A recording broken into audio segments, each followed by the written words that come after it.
샬롬, 세워지는 교회 목요일 설교입니다. 설교의 은혜 많이 받으시기 바랍니다.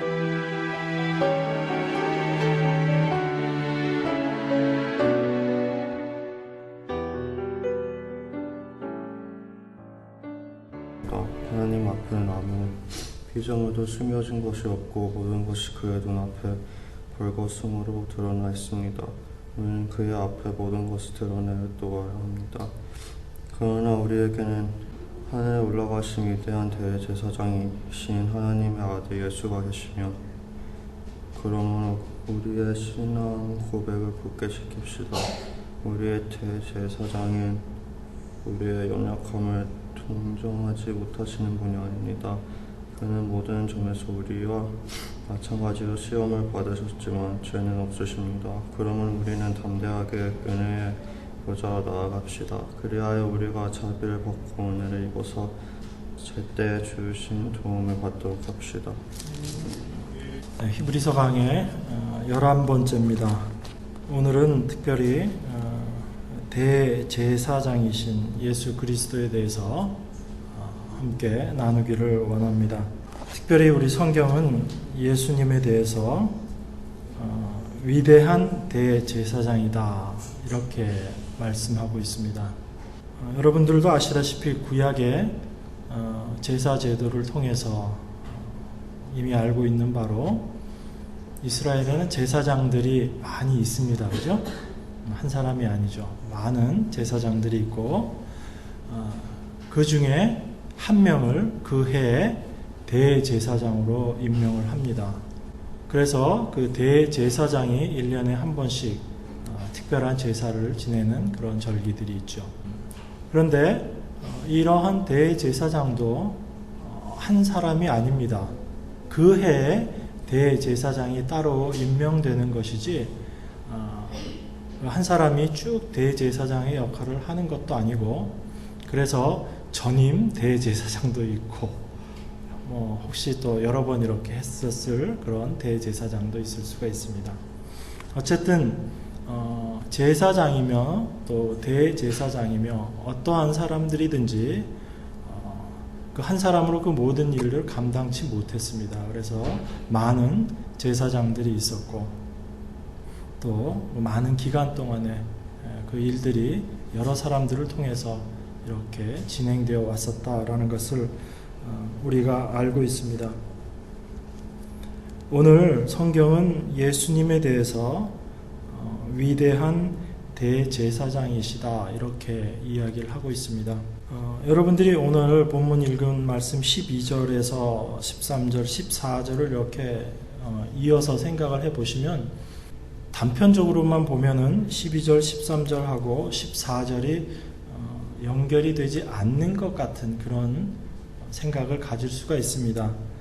하나님의 말씀은 살아있고 힘이 있어서 어떤 양날 칼보다도 더 날카롭습니다. 그래서 사람 속을 꿰뚫어 혼과 영을 갈라내고 관절과 골수를 갈라놓기까지 하며 마음에 품은 생각과 의도를 밝혀냅니다. 하나님 앞에는 아무 피조물도 숨겨진 것이 없고 모든 것이 그의 눈앞에 벌거숭이로 드러나 있습니다.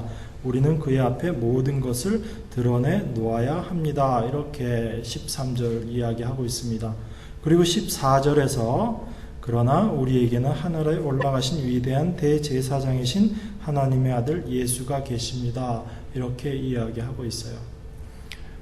그래서 13절과 14절이 왠지 단절되는 느낌이 들지만 오히려 그 내용 속에서 저희들이 분명히 알아야 될 부분이 13절과 14절을 통해서 우리 자신의 모습이 드러나고 그러한 드러남을 통해서 예수 그리스도의 대제사장 되신 예수 그리스도가 우리에게 정말 필요하다라는 것을 히브리서 기자가 이야기하고 싶은 것이다 라고 저는 그렇게 생각을 합니다.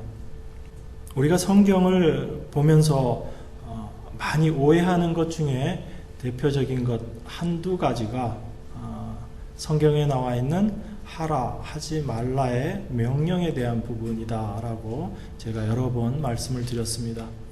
우리가 성경을 보면서 그런 성경에 나와 있는 명령에 대한 내용들을 바라보게 되면 이 성경이 우리가 무엇을 해야 하고 하지 말아야 되는 어떤 행위 규범을 기술해 놓은 책처럼 그렇게 받아들여지게 됩니다. 물론 그것 자체가 아주 잘못됐다라고 저는 생각하지는 않습니다. 분명히 우리가 성경을 보면서 1차적으로는 그 성경의 말씀들을 통해서 무엇을 해야 되는가 하지 말아야 되는가 하는 부분으로 우리의 마음이 가게 되고 그것을 그렇게 이해할 수밖에 없게 됩니다. 그런데 우리가 그 말씀을 지켜서 준행해 나가다 보면 그 말씀대로 우리가 살아보려고 하다 보면 그 말씀의 진위가 무엇인가라는 것이 더 밝히 드러나게 됩니다. 물론 그 단계까지 나아가지 못하고 계속적으로 그 말씀을 지켰느냐 지키지 못했느냐의 수준에 머물러 있는 경우도 있습니다.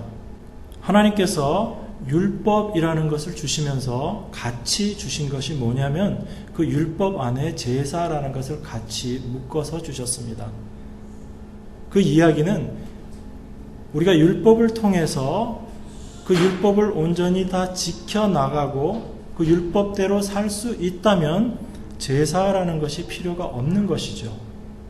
그런데 하나님께서 율법과 제사를 같은 맥락에서 주셨다라는 것은 그 율법을 통해서 우리 자신의 모습이 어떠함이 드러나고 그 드러난 우리 자신의 문제들을 해결하시기 위한 방편으로 하나님께서 제사 제도를 주셨다라는 것을 이해할 수 있습니다. 그러면 율법과 제사라는 것 크게 따져서 크게 큰 덩어리로 봤을 때 그 율법이라는 것은 기실 우리 인간의 모습이 어떠한 것을 드러내고 그러한 인간에 대해서 하나님께서 어떠한 해결책을 갖고 계시는가를 한꺼번에 복합적으로 이야기하고 있는 것이다 라고 볼 수 있습니다. 그렇기 때문에 단지 그것을 표면적으로만 생각해서 율법을 지켰느냐 지키지 못했느냐 그리고 그 율법을 지키지 못했기 때문에 그 율법 지키지 못함에 대한 것에 대해서 제사로서 그것을 보상한다라는 식으로 해서 내가 범죄하고 거기에 대해서 제사를 지내고의 반복된 모습으로만 생각을 해버리면 그것은 하나님께서 주신 말씀에 대한 아주 표면적인 이해, 어찌 보면 그 본래적인 의미를 이해하지 못하는 것이다 라고 볼 수 있습니다. 똑같이 율법을 최선을 다해서 지키려고 애를 쓰면서 거기에 대해서 실패하면서 그 실패한 상황에서 제사를 통해서 그 율법 지키지 못함에 대한 죄값을 치르는 모습은 표면적으로는 동일하다 할지 몰라도 실질적으로는 하나님께서 그것을 허락하신 것의 본래적인 의미를 깨닫지 못하는 것이다 라고 볼 수 있죠. 그래서 성경은 동일한 하나님의 말씀을 주시면서 그 말씀을 표면적으로 표피적으로만 이해하는 사람들이 받게 되는 하나님의 말씀을 율법이라고 이야기를 하고요. 그 율법이 하나님께서 왜 그 율법을 주셨는지 그 율법의 참된 진의를 알고 그 율법을 받아들이는 사람에게 있어서는 그것이 그 사람에게 진리로 다가간다, 진리로 말씀되어진다라고 그렇게 표현을 합니다. 그렇기 때문에 율법이 있고 별도의 또 다른 진리가 있는 것이 아니고 하나의 동일한 하나님의 말씀이 어떤 사람에게는 율법으로 다가오고 그리고 그 어떤 사람들에게는 그 율법을 통해서 하나님께서 말씀하시고자 하시는 참된 진리를 발견하게 될 때 그것을 우리가 진리를 깨닫는다라고 이야기하는 것인 줄 믿습니다. 그래서 하나님께서는 우리에게 성경 이외에 어떤 다른 것도 주시지 않으셨습니다. 성경만을 주셨습니다. 그런데 똑같은 하나님의 이 말씀을 가지고 어떤 사람에게는 참 생명의 말씀이 되지만 어떤 사람에게는 이 하나님의 말씀이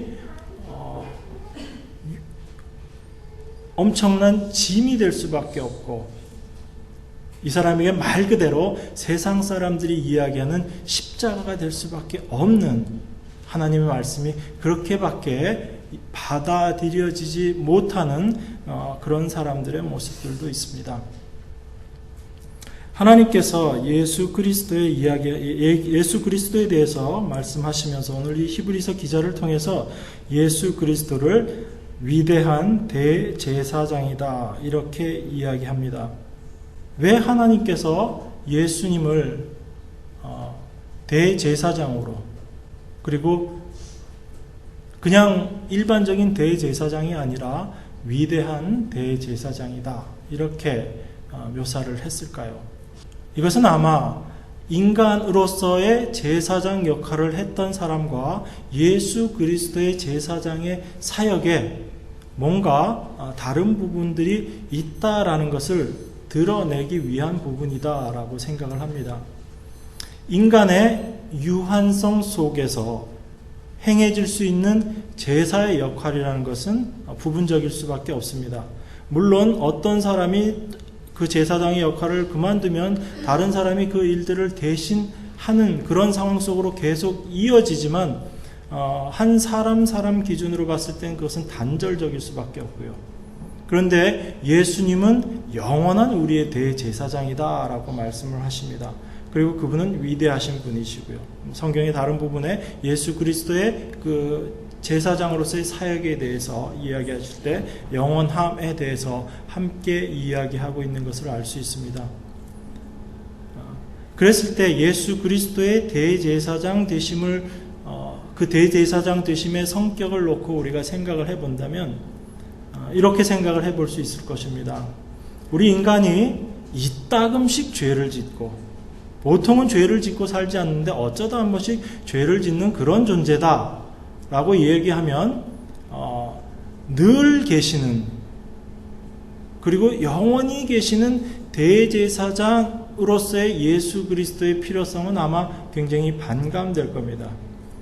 앞으로 5장, 4장에서 5장, 6장, 7장에 쭉 들어가면 대제사장, 제사장직과 관련되어 있는 예수 그리스도의 사역에 대해서 히브리서가 계속 이야기하고 있습니다. 그리고 멜기세덱을 통해서 그 제사장이 어떻게 우리에게 오게 되었는가에 대한 부분들까지도 이야기하고 있습니다. 그런 속에서 우리가 예수 그리스도의 제사장의 사역과 일반 사람으로서 그 제사장의 역할을 감당했던 그 두 모습을 비교해 본다면 한쪽은 부분적이고 그리고 한시적인 그런 제사장으로서의 역할이라고 생각을 할 수 있고, 예수 그리스도에서 제사장의 역할이라는 것은 포괄적이고 어떤 부분에 국한되어 있지 않고 그리고 영속적인 제사장 역할이다라고 볼 수 있습니다. 만약에 인간으로서의 제사장 역할로 우리의 죄 문제를 다 감당할 수 있다라고 얘기한다면 예수 그리스도의 대제사장으로서의 모습은 필요가 없는 것이죠. 그런데 예수님께서 이 땅에 오셔서 십자가에 못 박혀 돌아가시고 당신 자신이 제물이 되시는 뿐만 아니고 당신 자신이 제사장으로서의 그 일을 감당하시고 그 제사장으로서의 역할은 영원히 계속될 것이다. 언제까지? 다시 오실 때까지 그 일들 계속 되실 것이다 라고 말씀하는 그 의미 속에서 우리가 생각해 볼 수 있는 것은 인간의 범죄함, 인간의 죄성이라는 것이 어떠한가라는 것을 우리가 다시금 생각해 볼 수 있는 하나의 모티브가 된다라고 우리가 이해할 수 있겠습니다. 다시 말씀드려서 인간이 이따금 죄를 짓고 어쩌다 한 번씩 죄를 짓고 늘 죄 짓지 않는 삶을 살다가 어쩌다 한번 실수하는 모습이면 인간으로서의 제사장으로 충분할 것이다 라는 얘기입니다. 그런데 늘 함께 계시고 그 일을 늘 하셔야 되고 앞으로도 계속 하셔야 되는 분이 필요하다라는 얘기는 우리는 인정하고 싶지 않지만 인간의 모습은 늘 항상 날마다 숨쉬는 그 순간마다 우리가 내어놓는 것은 죄밖에 없다라는 것을 반증하고 있는 하나의 모습이다라는 것을 우리가 생각해 볼 수 있습니다. 그런데 이 부분이 참 제 스스로도 이 말씀을 준비하면서 그런 생각을 했습니다. 정말 내가 모든 숨쉬는 것이 죄인가? 내가 숨쉬는 것조차도 정말 죄인가? 나의 행함 그 모든 것이 죄인가? 라는 그런 생각을 해보았습니다. 여러분들은 어떻게 생각하시나요? 정말 여러분의 아침에 눈 떠서 시작을 해서 주무실 때까지 아니면 잠자고 있는 그 동안까지도 과연 여러분의 삶의 모습이 죄냐 죄가 아니냐, 이것은 한편 생각하면 우리가 죄가 무엇인가에 대한 생각에 대한 개념에 대한 차이부터 우리들이 좀 이해할 필요들이 있는 부분들입니다. 단지 우리가 어떤 행함으로 잘못한 것들을 행한다, 행하지 않는다라는 차원에서의 어떤 죄의 모습이자 성경은 사실 그거는 표면적으로 드러난 것을 잘못된 것, 죄들이라고 표현은 하지만 그것이 본질적인 죄다라고 이야기는 하진 않거든요. 본질적인 죄의 모습은 하나님과의 관계가 그 하나님과의 관계가 어떻게 되어 있는가, 그리고 우리가 무엇을 향해서 바라보고 있는가, 우리의 시선이 하나님과 하나가 되어 있는가, 더 긴밀하게 얘기하면 하나님 말씀이 우리 안에서 그 하나님과 하나가 되어 있는가라는 측면에서 죄의 모습들을 바라봅니다. 그렇기 때문에 우리 자신이 정말 내가 죄인이다라는 부분들도 우리 스스로가 내가 죄인이다라는 것을 인정하는 것은 우리의 논리로는 그것 자체도 쉽지 않습니다. 어렵습니다. 그리고 내가 그것을 그렇게 인정한다는 것 자체도 제 스스로도 내 안에 있는 모습들을 설명하면서 그렇기 때문에 나는 죄인입니다 라는 것, 그렇게 이야기하는 것은 그냥 어떤 한 단면만을 가지고 이야기하는 것 뿐이지, 다시 말씀드려서 인간인 나 자신이 내가 어떠한 존재인지를 모른다라는 것, 이것 자체가 죄다라고 우리가 생각을 해야지 됩니다. 그렇기 때문에 우리 인간이 어떠한 존재인가라는 그 평가, 그것은 우리가 우리 자신들에 대해서 내려서 이해할 수 있는 것이 아니라는 거예요. 피조물인 우리가 피조물 스스로의 생각과 관념으로서 내가 어떠한 정체성을 가지고 있는 자인가라는 것을 이해한다는 것 자체가 불가능하다라고 이야기하는 것이 성경이 이야기하고 있는 것이거든요. 여러분들이 만약에 정말 기술이 발달해서 우리 사람들이 살아있는 어떠한 것들을 만들어낸다라고 했을 때, 물론 그 단계까지 간다는 것들이 쉽지 않겠지만, 그 만들어진 대상, 그 개체에 대한 정체성은 누가 부여하게 되냐면 그 스스로 그 정체성을 갖게 되기보다는 그것을 만든 자를 통해서 그 정체성이 부여되게 됩니다. 우리 인간도 마찬가지예요. 그런데 그것을 인정하지 않는, 다시 얘기해서 하나님께서 우리를 창조하셨다라는 그것이 받아들여지지 않는 사람들에게 있어서는 그 사람의 모든 행위가 죄일 수밖에 없다라는 겁니다. 하나님과 이미 단절되어 있는 상태이기 때문에. 그러면 하나님과 연결이 되어 있다라고 얘기하는 우리들은 그러면 죄인이 아니냐, 또 우리의 모든 모습이 죄가 아니냐라는 부분도 사실은 하나님께서 우리를 어떻게 평가하시고 인정하셨느냐에 따라서 우리의 모습이 결정되는 것이지 우리의 어떠함과는 상관이 없다라는 겁니다.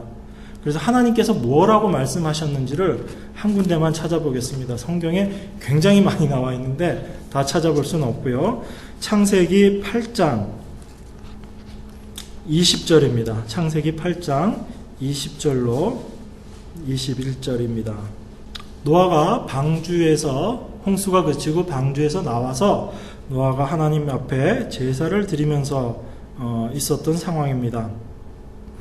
20절입니다. 노아는 주님 앞에 제단을 쌓고 모든 정결한 집 짐승과 정결한 새들 가운데서 제물을 골라서 제단 위에 번제물로 바쳤다.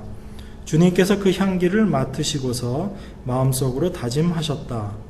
다시는 사람이 악하다고 하여서 땅을 저주하지는 않겠다. 사람은 어릴 때부터 그 마음의 생각이 악하기 마련이다. 다시는 이번에 한 것 같이 모든 생물을 없애지는 않겠다. 이렇게 하나님께서 말씀하셨습니다. 하나님께서 우리 인간에 대해서 하신 평가가 어떻게 되죠? 하나님께서는 우리에 대해서 어떻게 평가하셨냐면 그 사람이 어릴 때부터 그 마음의 생각이 악하다라고 그렇게 말씀하셨습니다. 쉽지 않죠? 하나님께서 이렇게 말씀하셨다는 게 한편으로는 잘 믿겨지지가 않습니다. 그래도 하나님 은혜로 하나님을 알고 하나님을 경배하고 찬양하는 우리들은 그래도 하나님 앞에서 악하지 않은 자가 아니냐, 이렇게 생각하고 싶습니다. 그 생각의 발전이 어찌 보면 우리가 구원받은 이후에 하나님의 말씀을, 성령의 능력을 힘입어서 하나님의 말씀을 지켜갈 수 있습니다 라는 쪽으로 갈 수 있는 하나의 그 동기가 되는 거죠. 그것이 나중에 어떤 결과까지 가는지에 대해서는 저희가 지난번 성경 공부 시간에 나누어 봤습니다. 하나님을 향한 선한 의도인 것 같지만 결국은 하나님 없이 나도 할 수 있습니다의 모습으로 나아가게 되는, 하나님을 의지하기보다는 인간을 의지하게 되는 그런 모습으로 나아가는 우리의 모습들을 우리가 생각해 보았죠. 오늘 이 말씀, 창세기에 나와 있는 이 말씀을 통해서 보니까 하나님께서 우리 인간에 대해서 내린 결론은 뭐냐면, 우리 인간은 그 마음의 생각이 어려서부터 악하다. 그러니까 어떤 시기를 정하는 것이 아니죠. 그 인간 자체가 어떠한 존재이다라는 것을 이야기하고 있는 것이다라고 그렇게 생각을 합니다. 그러한 우리들의 모습이기 때문에 우리에게는 인간으로서의 대제사장, 어떤 한 시기, 한 시간 동안 어떤 일에 대해서만 우리의 죄를 사해줄 그럴 제사장이 아니고 우리의 삶의 모든 부분, 우리 인생의 모든 부분을 통해서 우리를 위해서 대신 속죄해 주셔야 되는 그러한 대제사장이 필요하다라는 것을 우리가 알 수 있는 것입니다.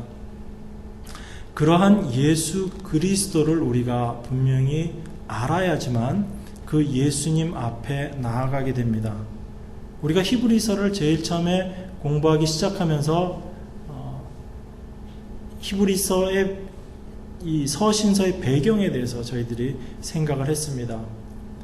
처음에는 예수 그리스도만으로 다 되는 것으로 시작했던 사람들이, 그 믿음의 사람들이 시간이 지나면서 점점 그 예수님만으로는 뭔가 부족한 것 같고 예수님 외에 다른 어떤 일들이 필요한 것 같고 그것을 통해서 자기 자신의 정체성을 찾으려고 했고 자기 자신의 신자됨을 확인하려고 했고 자기 자신의 하나님 자녀됨을 확인하려고 했던 그 모습들에 대해서 히브리서 기자가 처음부터 했던 얘기가 뭐죠?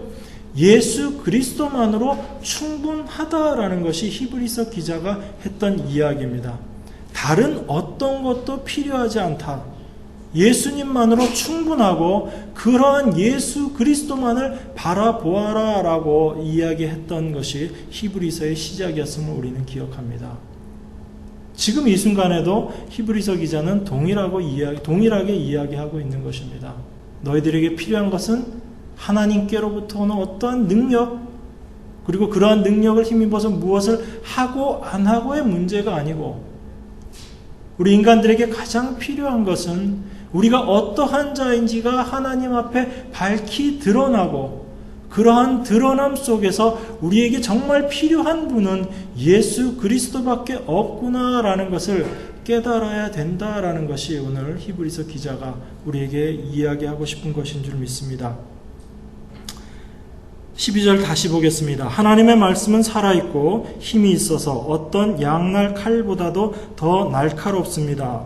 그래서 사람 속을 꿰뚫어 혼과 영을 갈라내고 관절과 골수를 갈라놓기까지 하며 마음에 품은 생각과 의도를 밝혀냅니다. 하나님 앞에는 아무 피조물도 숨겨진 것이 없고 모든 것이 그의 눈앞에 벌거숭이로 드러나 있습니다. 우리는 그의 앞에 모든 것을 드러내 놓아야 합니다. 하나님 말씀 앞에 우리는 숨겨질 수 없다라는 것을 지금 이야기하고 있습니다.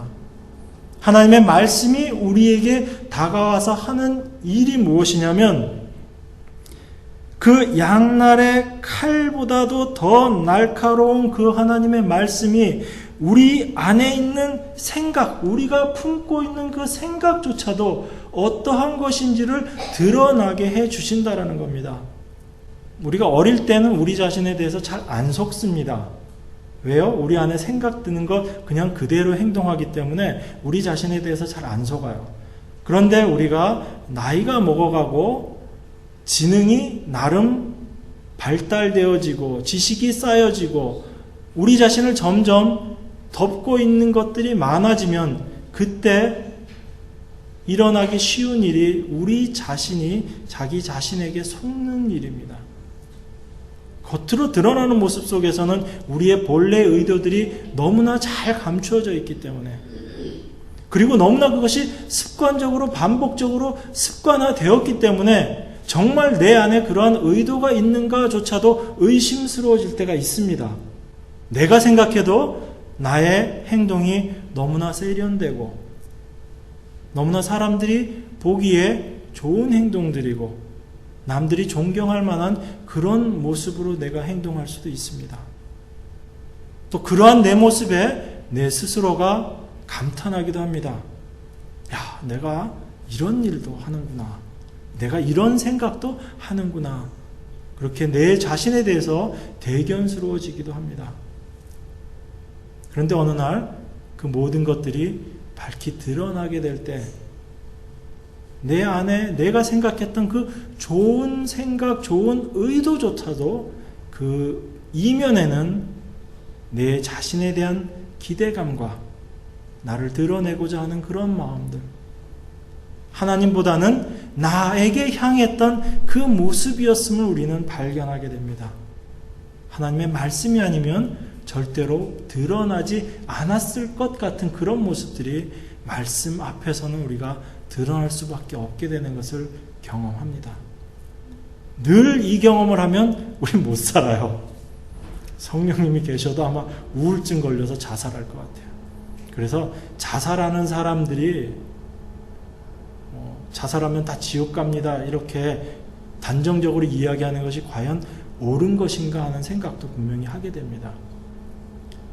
그 안에서 겪는 그 고통이 얼마나 크면 자살을 할까라는 그런 생각들을 다시금 해보게 됩니다.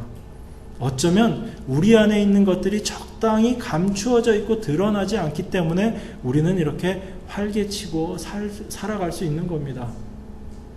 여러분들이 지금 밖에 나가서 다니는데 정상적인 생각을 갖고 있는 상태에서 여러분들이 만약에 옷을 다 벗고 저 밖을 걸어 다닌다라고 생각하면 여러분 절대로 못 걸어 다닐 겁니다.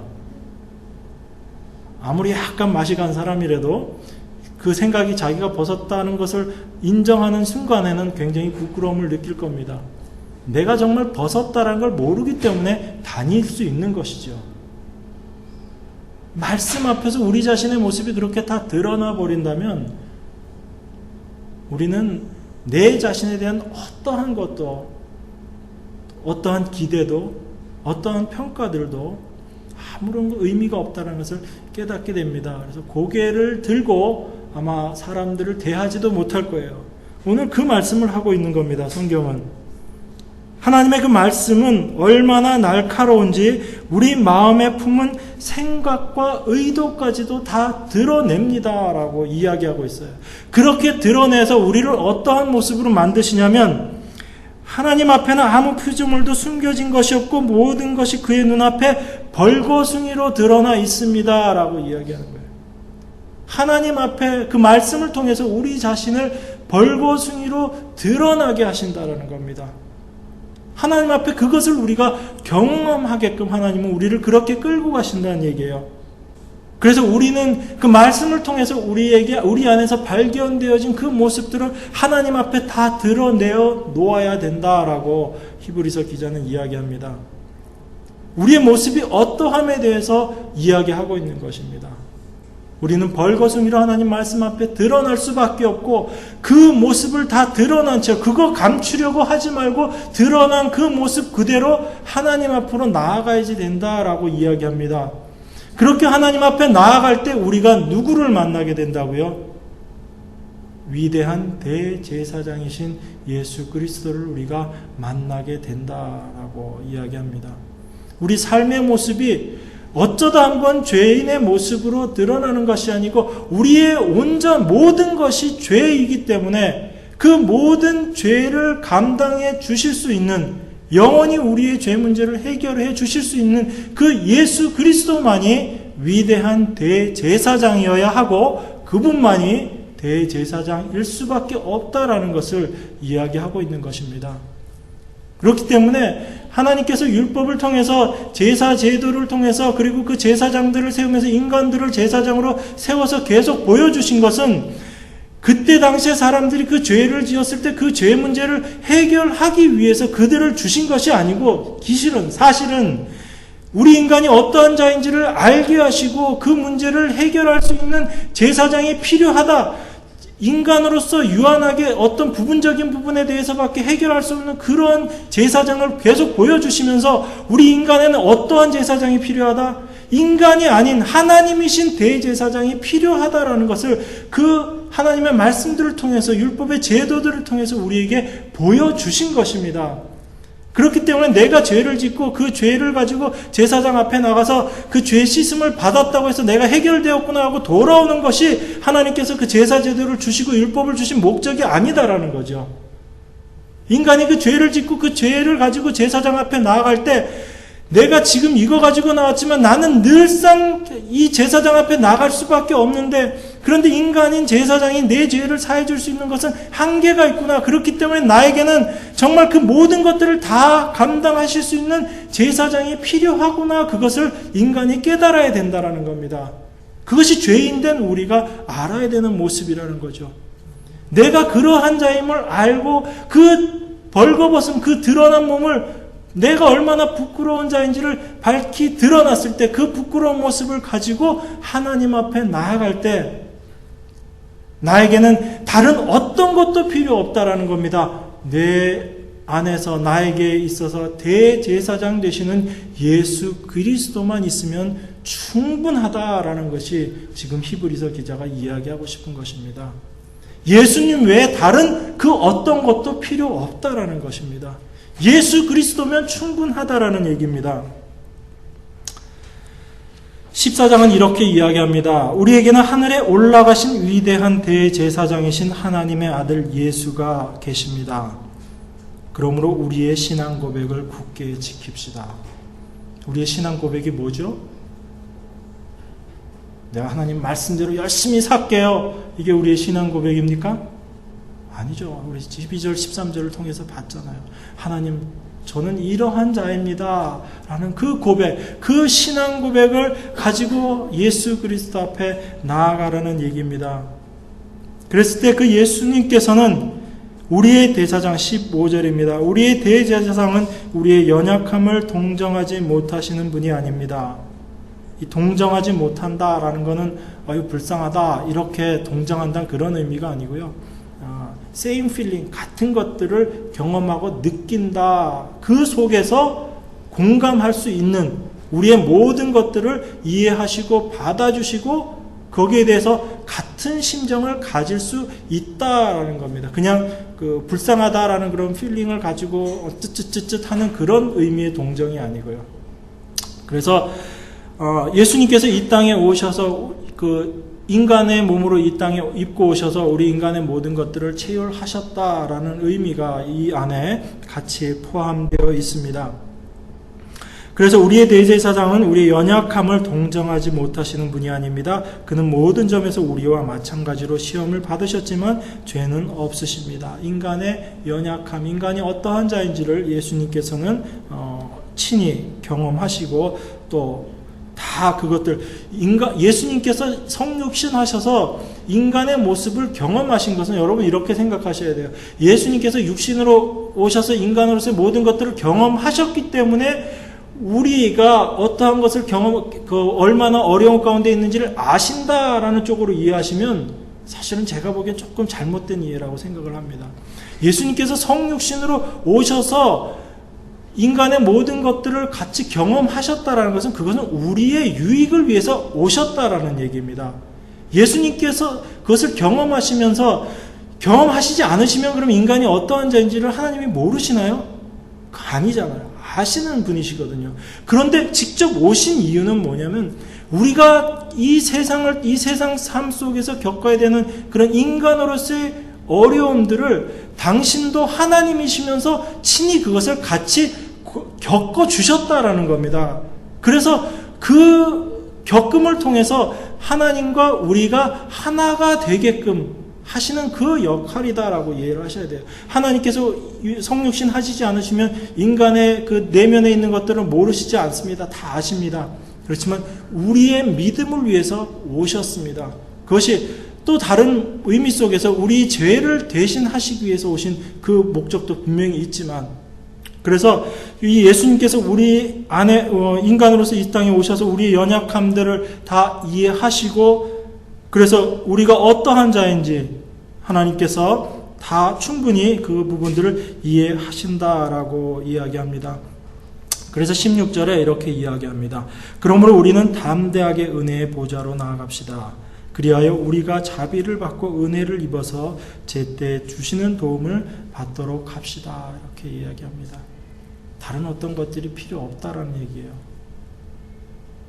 예수님 외에 우리가 신앙생활을 오래 하다 보면 그런 매너리즘에 빠지는 경우들이 있습니다. 가장 구원의 초보적인 부분, 예수 그리스도, 예수님의 십자가에 대해서 생각하고 이야기하고 함께 나누는 것이 어느 순간에는 굉장히 그 초보적인 모습처럼 그렇게 느껴질 때가 있습니다. 그것은 이미 이루어진 것이고 이제 우리는 그 은혜를 힘입어서 이것도 하고 이것도 해야지 하는 그런 모습이 뭔가 성숙한 그리스도인처럼 보여지고 느껴지고 또 그렇게 되어야 되는 것이 아닌가라고 생각하기 쉽습니다. 물론 우리가 아무것도 하지 말아야 된다는 이야기는 아닙니다. 그렇지만 그리스도인에게 있어서, 여전히 죄인인 우리들에게 있어서 예수 그리스도만 필요합니다. 그 예수 그리스도만으로 우리가 어떠한 자인지, 우리 삶의 모습이 어떻게 드러나는지를 우리가 경험하게 되고, 그래서 그분만을 우리가 붙잡게 될 때, 그래서 내 시선이 나에게로 향하지 않고 하나님께로만 우리의 시선이 가게 될 때, 그것이 바로 하나님께 영광이 되는 모습이다라고 우리는 알 수 있습니다. 그것이 하나님께서 이 시간에도 다른 어떤 것들에 우리의 마음이 빼앗기지 않도록 오직 주님만 바라보라고 이야기하시는, 그래서 우리에게 주시는 그 은혜를 입어서 하나님의 보좌 가운데로 나아가기를 원하시는 하나님의 마음이신 줄 믿습니다. 우리 모든 세워지는 교회 형제자매 여러분, 그 하나님만 바라보면서 날마다 살아가는 저희들이 되기를 주의 이름으로 축원합니다. 기도하겠습니다. 우리의 모습이 어떠한지 우리는 알 수 없지만, 우리는 이해할 수 없지만, 하나님의 그 말씀을 통해서 우리가 어떠한 자인지를 알게 하시고 깨닫게 하시고 우리의 은밀한 부분까지 드러나게 하시는 그 하나님 앞에 감사를 드립니다. 아직도 우리는 순간순간 우리 자신의 모습에 속아서 그러한 모습이 우리의 본래 모습인 양 착각하고 하나님을 향하기보다는 우리 자신을 향하는 그런 모습들을 보게 됩니다. 하나님 그 말씀만이 우리의 그러한 모습들을 드러나게 하는 줄 믿습니다. 이런 우리의 모습들이 온전히 드러나게 하셔서 우리에게 참으로 필요한 분은 예수 그리스도밖에 없음을 날마다 고백하는 당신의 귀한 자녀들 되게 축복하여 주시옵소서. 그래서 그 하나님의 은혜만을, 그 하나님의 자비만을 간구하는 자리로 나아가는 귀한 주의 자녀들 되게 하셔서 하나님 앞에 늘 감사하는 저희들 되게 하여 주시옵소서. 이제는 우리를 죄에서 구원하신 예수 그리스도의 구속의 은혜와 우리를 사랑하셔서 우리의 죄악된 모습들을 온전히 다 드러내시는 그 하나님의 사랑 앞에, 그리고 그런 것들을 깨닫고 하나님의 말씀 속에 낮아지게 하시는, 우리 안에서 역사하시는 그 성령님의 함께 하심이 이 시간 고개 숙인 당신의 자녀들 머리 위에 이제부터 영원토록 늘 함께 하시기를 우리 주 예수 그리스도 이름 받들어 간절히 축원하옵나이다. 아멘.